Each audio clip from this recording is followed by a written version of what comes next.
Welcome back to the deep dive. So today we're shifting gears a little bit. A lot, I'd say. Yeah, you're right, a lot. I mean, Yeah. usually we're looking outward, Yeah. at tech monopolies, geopolitical shifts. The mechanics of the modern world. Exactly. Yeah. But today we are looking inward. And when I say inward, I don't mean, mindfulness app inward. No, this is something else entirely. This is a journey back to the absolute roots of Western spirituality, Yeah. to a version of Christianity that was, for all intents and purposes, lost. Or hidden. Hidden, yeah. The source material actually uses the word forgotten. It does. And it's not forgotten the way you forget your keys. It's forgotten like an entire civilization buried under the sand. And we are basing this whole deep dive on a really fascinating, incredibly dense, and frankly, mind-bending text. It's a collection of works by G.R.S. Mead, but specifically his book, The Living Gnosis of Early Christianity. Right. Now, before we get into the really heavy stuff, we have to talk about Mead himself. Because when I first saw the title, my first thought was, okay, is this some modern New Age blog post? Yeah. But this guy was a serious heavyweight, wasn't he? Oh, absolutely. G.R.S. Mead was a scholar's scholar. I mean, this was not a guy sitting around just guessing at things. No. He was translating Coptic and Greek manuscripts at a time when most people in the West didn't even know they existed. He's probably most famous for his translation of the Pistis Sophia. Which is a huge text in Gnosticism. It's arguably the most important Gnostic text we have, outside of maybe the Nag Hammadi library. And his whole life's mission, you could almost see him as a kind of archaeologist of the soul. I like that. An archaeologist of the soul. Yeah. He wanted to dig through all the layers of dogma, the rituals, the centuries of church politics, to find what he called the internal nucleus of the tradition. That phrase really stuck with me, the internal nucleus. It implies that everything we see today, the cathedrals, the sermons, Sunday school, that's all just the shell. Right. And maybe, just maybe, the shell is empty. Well, that's the central tension of this whole deep dive, isn't it? Mead's entire thesis is that true original Christianity, it was never intended to be a religion in the way we think of religion today. What do you mean by that? I mean, it wasn't about signing up for a set of beliefs or just agreeing that a specific series of historical events happened 2,000 years ago. He argues it was originally designed as a mystery school. A mystery? Okay, stop there, because when I hear that phrase, mystery school, I think of, I don't know, Dan Brown novels. Right. Or maybe ancient Egypt secret societies. It sounds almost fictional. It sounds cinematic, doesn't it? But historically, these were very real institutions. Like Eleusis. Exactly, Eleusis in Greece, schools of Isis in Egypt. These were places that were designed for one very specific purpose, direct illumination. Gnosis. The Greek word is gnosis. And the goal wasn't salvation in the sense we usually think of it. You know, like a courtroom drama where you broke the law, but the judge forgives you. Right, no part. It wasn't about being pardoned. The goal was transmutation. Transmutation, that's an alchemy term. It's Like turning lead into gold. Exactly. But in this case, it was about turning a human being into a divine being. Okay. That is a massive claim. And I want to play the skeptic here for a second. Please. Because if the original goal of this whole enterprise was to turn human beings into God's, literally, transmutation, how on earth did we end up with a religion that is mostly about, being a nice person and believing in something that happened a long time ago? That is the tragedy that Mead is trying to uncover. Yeah. He argues that somewhere along the line, we traded the living gnosis for what is essentially a history lesson. And to understand how that happened, and more importantly, how Mead thinks we can get it back, we have to start with his first major concept. The outline for our discussion calls it the religion of the mind. Right. And I have to be honest, when I read that chapter titled The Religion of the Mind, I rolled my eyes a little. I get that. I mean, we live in the 21st century. We are obsessed with mind. Right. We have data, algorithms, logic, science. Yeah. If gnosis is just a religion of the mind, then you could argue we're the most Gnostic society in history, right? And that is the modern error. That is precisely the trap that Mead warns against. Okay. And it's the trap that the modern West has fallen into head first. We hear the word mind, and we immediately think of the gray matter inside the skull. The brain. The brain, the thing that does algebra, worries about the mortgage, and memorizes trivia for quiz night. The calculator. Exactly, the biological calculator. But Mead is a classical scholar. He's deep in the Greek. He knows that when these ancient Gnostics wrote the word mind, they weren't using the word for intellect, which is dianoia. They were using a different word. And that word is nous. Nous. N-O-U-S. Correct. And nous is, well, it's frustratingly difficult to translate into English because we don't really have a concept for it anymore. Okay, think of it this way. Your intellect, your brain, is like a flashlight. You point it at things. A math problem, a grocery list, a philosophical argument. And it illuminates them one by one. One by one, it dissects things, it analyzes, it breaks them down to understand the parts. Okay, so the intellect is analytical. It cuts things up. Right. But nous, the divine mind, it isn't a flashlight. What is it? It's the sun. The sun. It doesn't look at things. It illuminates the whole landscape at once. It's a form of immediate, direct intuition, but raised to a cosmic scale. When Mead talks about the religion of the mind, he's talking about the religion of the divine spirit. So he's not saying we need to think harder. No. He's saying we need to switch the very instrument of perception. Precisely. He's talking about bypassing the brain. In the source text, he explicitly links nous to another concept, gnosis cardias. Gnosis cardias, knowledge of the heart. Knowledge of the heart. Now, again, I have to play devil's advocate here for a second. In our culture, following your heart usually means, it means do what feels good. It's emotional. It's sentimental. You know, my brain says I should save money, but my heart says I should buy the boat. Right.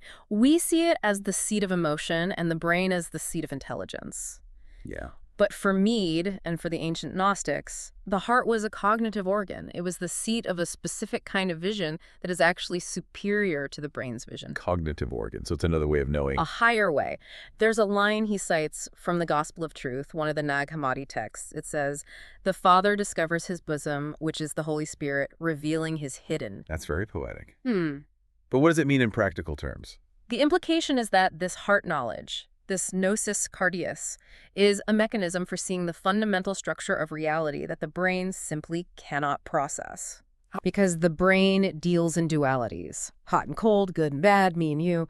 The newness, the heart, it sees the unity behind all of that. It's like trying to download the entire internet onto an old pocket calculator. I can't hold it. The brain can't hold it, it will crash. But the heart, the nous, can hold the infinite. So if you can activate this nous, if you can somehow switch from the flashlight to the sun, that is gnosis. That is the beginning of gnosis. But Mead goes even further. He defines gnosis with a very specific and frankly, a slightly terrifying word. Which is? Apotheosis. Apotheosis, I know that word. It means deification, right? It literally means becoming God. So gnosis isn't knowing about God. It's not memorizing scripture verses or theological arguments. No. It is the active, ongoing process of becoming divine. Mead is crystal clear on this.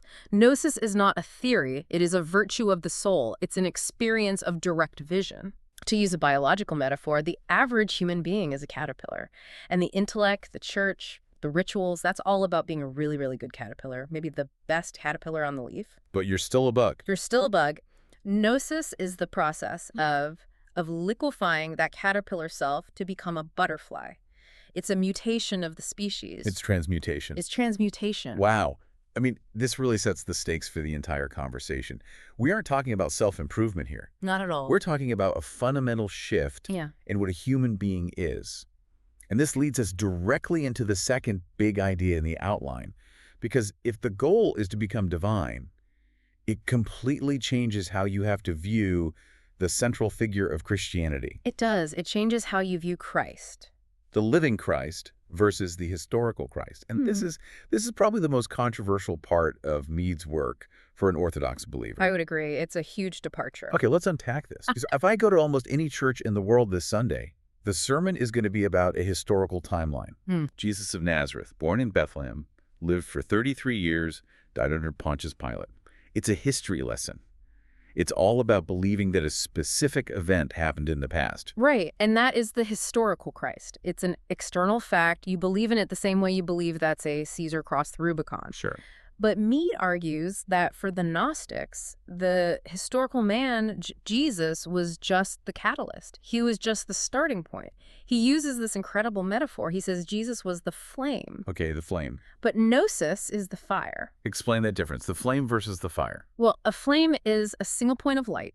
It's located in one place at one time. Jesus, the man, was the flame. He brought the light into the world, into history. Yeah. But the purpose of a flame isn't just to be admired. You don't just stare at a match and say, wow, look at that incredible fire. No, you use it to light something. You use the match to light a candle, and then you use that candle to light another, and another, and another. The fire spreads. The fire must be kindled in everyone.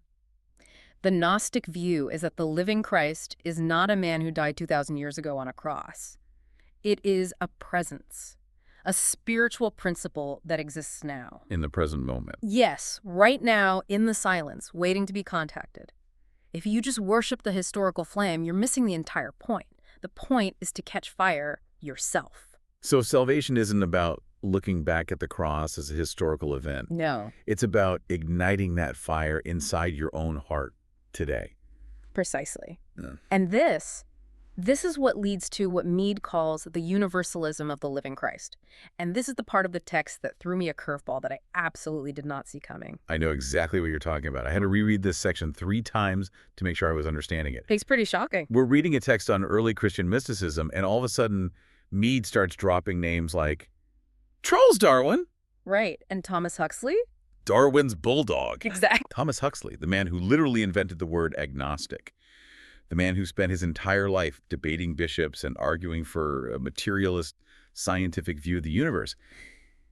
In most Christian narratives, these guys are. They're the villains. They are the enemies of faith. But Mead claims they're actually being driven by the living Christ. What is going on there? It sounds absurd at first glance, doesn't it? But if you follow his logic, it's actually one of the most brilliant and consistent parts of his argument. Okay, walk me through it. Mead makes a critical separation between theology and truth. He argues that the living Christ is the logos. It's the divine reason, the ordering principle of the cosmos. It is the force of evolution itself. The impulse towards what? Towards greater consciousness, greater truth, greater clarity. So because Darwin was seeking the truth about our biological origins, even if that truth completely contradicted the book of Genesis, he was doing the work of the logos. Even if Darwin called himself an agnostic, his action, his relentless drive to strip away illusion, to shatter old dogmas, to see nature as it really is, that, for Mead, was a profoundly spiritual act. Wow. Mead says, and this is a direct quote, "The Christ aids all who strive for truth." He doesn't check your religious membership card first. That is radically inclusive. It effectively says that an atheist scientist looking through a microscope with total integrity might be closer to the living Christ than a theologian who is just sitting in a library defending a dogma he doesn't truly understand. If the scientist is pursuing truth with integrity, yes, absolutely. Mead uses this analogy of the plant man. The plant man. He says all of humanity is a single plant. The divine gardener, who is the living Christ, cares for the whole plant. He waters the roots. He ensures it grows toward the sun. Okay. He doesn't care about the pot the plant happens to be growing in.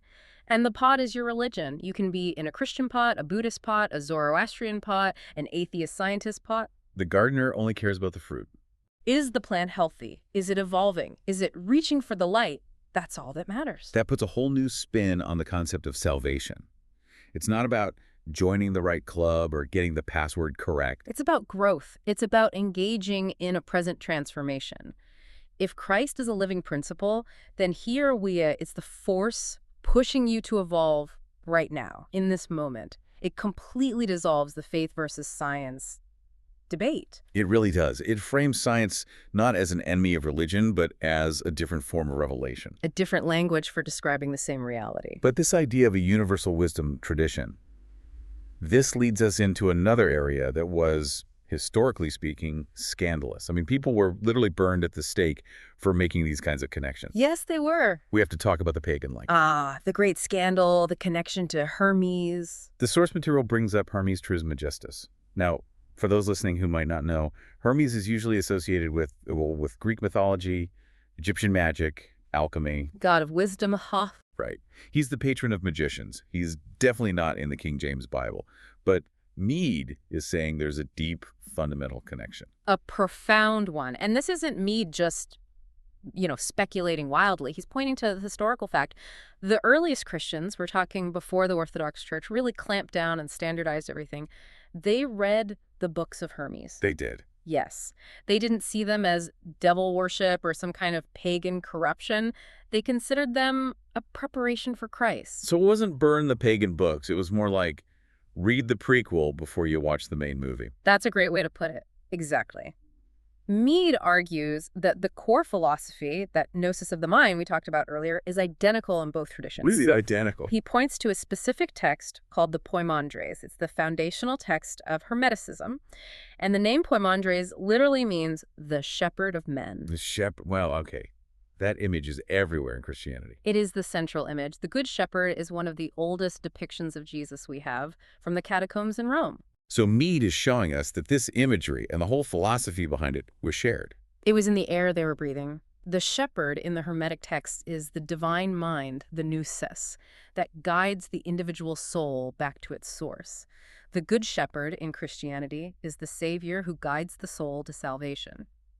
Mead is saying they're talking about the exact same reality, just using slightly different language. So Christianity didn't just appear out of thin air in a vacuum. It wasn't like a UFO landed in Judea and dropped off a brand new religion. No.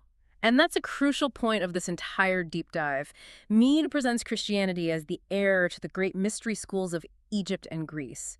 It was meant to be the true philosophy that synthesized and fulfilled all that ancient wisdom. It was supposed to be the software update. Yes. The update that integrated all the previous operating systems, the Egyptian mysteries, Greek philosophy, Jewish prophecy. But instead of an update, we got a reformatting of the hard drive. We got a purge. The later church, for a variety of political and social reasons, decided to delete the old files. They tried to sever the connection to the so-called pagan wisdom. They insisted, no, we are unique. We are a singular revelation. We have nothing to do with those Egyptians or those Greeks. And in Mead's view, what did that do to Christianity? It stranded it. It isolated it from its own roots. It turned it from a deep wisdom tradition into a much shallower belief system. It became about believing the history rather than knowing the mystery. You've got it. Exactly. And that brings us right back to the central problem. If we have lost the mystery, if we've lost the instruction manual for transmutation, then how do we get it back? This is the practical question, right? Yeah. Let's say I'm listening to this right now and I'm thinking, okay, I get it. I want to fire. I'm tired of just looking at the historical flame. I want to move from belief to knowing. How?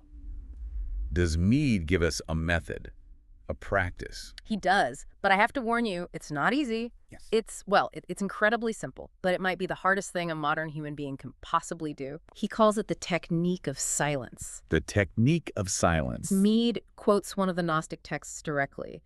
It says, "The gnosis is the sacred silence, giving rest to all the senses." Giving rest to all the senses. That sounds peaceful, almost relaxing. It sounds peaceful, but think about what it actually means.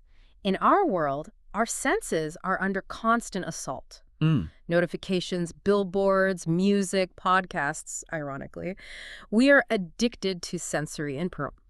Mead explains that the path to gnosis isn't about spoken prayer. It's not about asking God for a new car or for your team to win the championship. No. It is a deep, profound meditation where one literally shuts down the body. Shutting down the body, that sounds intense. It is. The idea is that you have to turn off the input from the eyes and ears in order to finally see with the heart.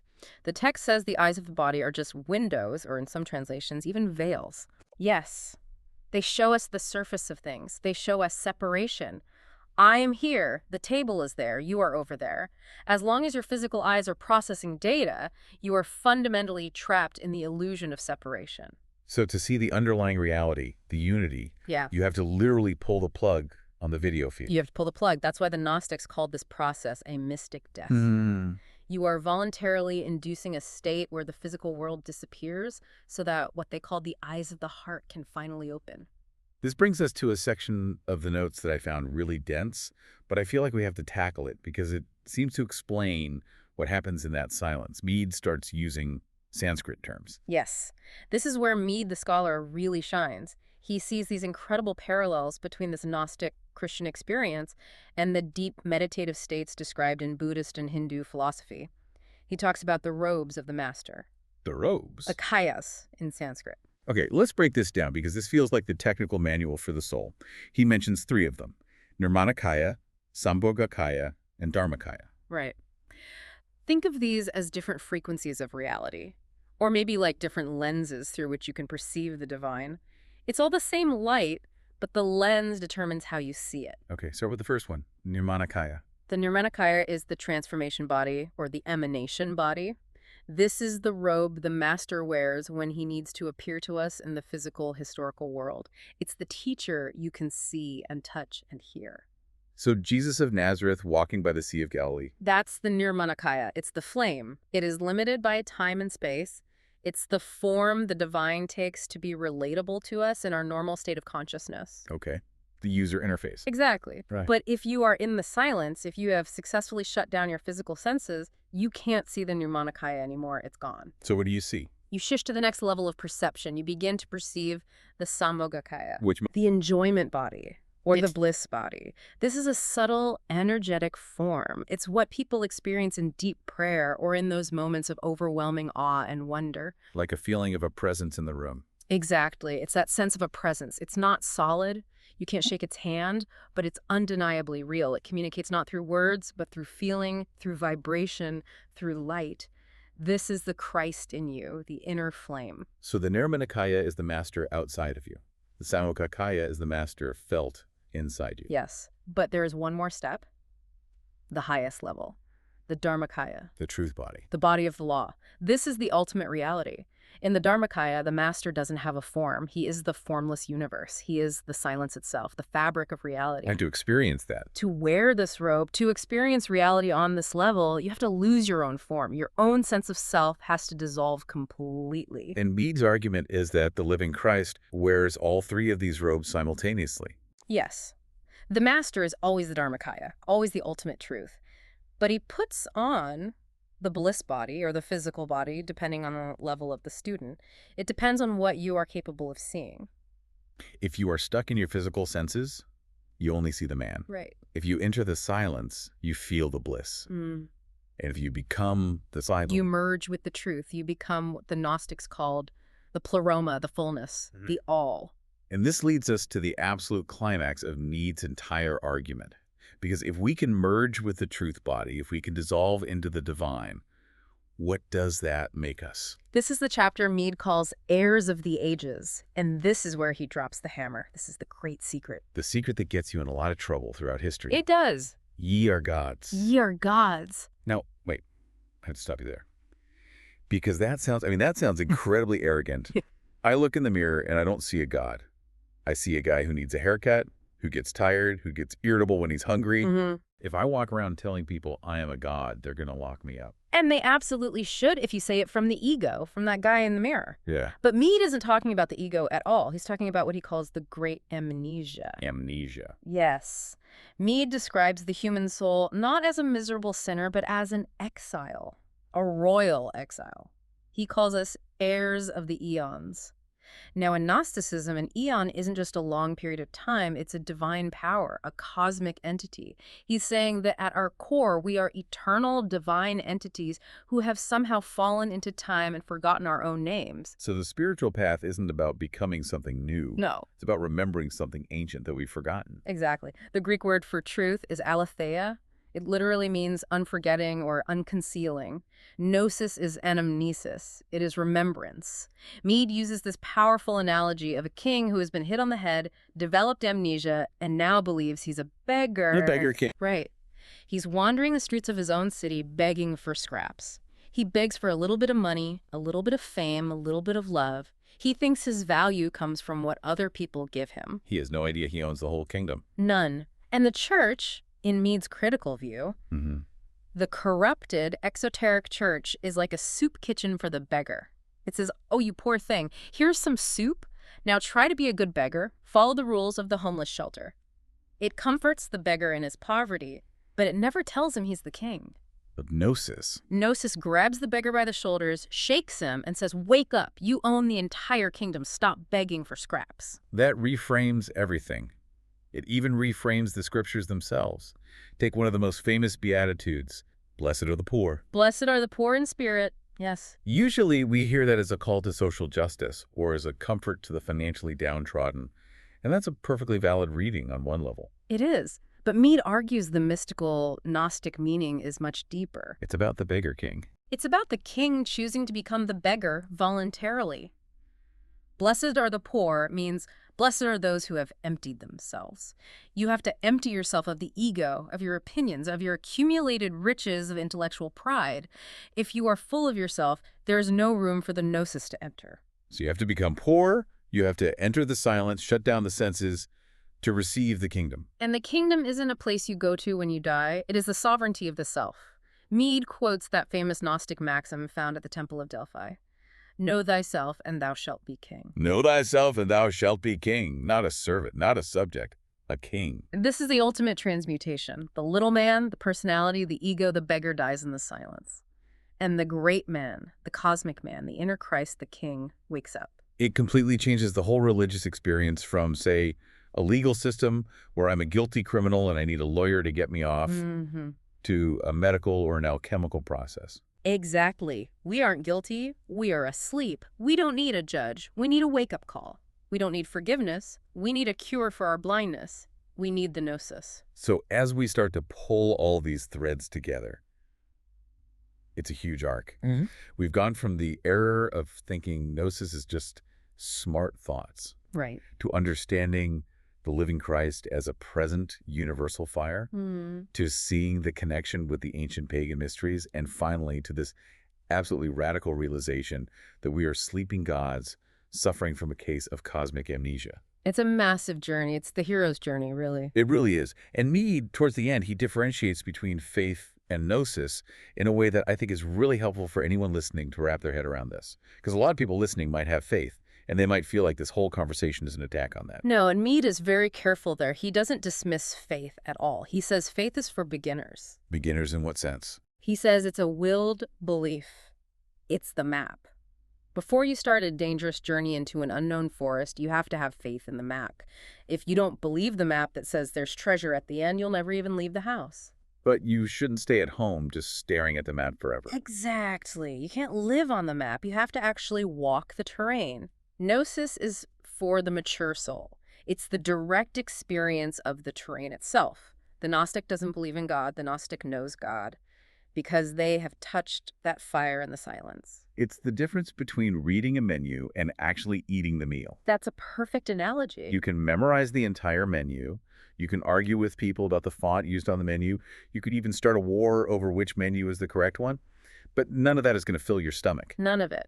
And so Mead's challenge to the reader, and I guess our challenge to you listening today is, are you hungry enough to stop reading the menu? That is the question. Are you ready to stop believing and start knowing? It's a scary question because belief is safe. Belief gives you community, it gives you rules, it gives you a nice predictable structure. Knowing, gnosis. That's the wild, that's the desert, that's the silence where you have to face yourself with no one else around. But the reward, according to Mead, is becoming an heir of the ages. The reward is reality. Yeah. Absolute, undiluted, unfiltered reality. You know, it really strikes me why this text, even though it's over a century old and it's discussing texts that are 2,000 years old, it feels so incredibly relevant right now. Why do you think that is? Well, I feel like we are in a profound crisis of meaning. People have the internet. They have all the intellectual knowledge in the world at their fingertips. We are drowning in information. Drowning in data. But we feel empty. We feel isolated. Yeah. And this idea that there is a living gnosis, a direct, unmediated connection that doesn't require a priest or a book or an institution, just you in the silence. I think people are starving for that. I agree completely. We are drowning in information but starving for wisdom. And Mead offers a path that honors the intellect. Remember, he doesn't want you to be stupid. He was a brilliant scholar, but it ultimately transcends the intellect. It says, use your mind, but then you have to go beyond your mind. The religion of the mind that goes beyond the brain. Exactly. Before we sign off, I just want to leave our listeners with one final provocative thought from the source material. It's something we touched on, but I want to let it really sink in. Mead suggests that the master is ultimately a collective reality. Yes. This is the final dissolution of the illusion of separation. If we are all heirs of the ages, if that divine fire is potentially in all of us, then the separation between you and me, and even the separation between us and God, is the ultimate illusion. That is the final barrier to be burned away by the fire of gnosis. If the cosmic man is in you and the cosmic man is in me, then in the deep silence there is no us. There is only the one. The master isn't just a teacher of the class. The master is the entire class, fully awakened. And finding that isn't about going to a special building on a Sunday. It's about finding that sacred silence right where you are, right now. Know thyself and thou shalt be king. I think I'm going to need some silence after this conversation just to process all that. I think we both do. Thank you for joining us on this deep dive into the living gnosis. It's been a trip. We'll see you next time. Seek the light.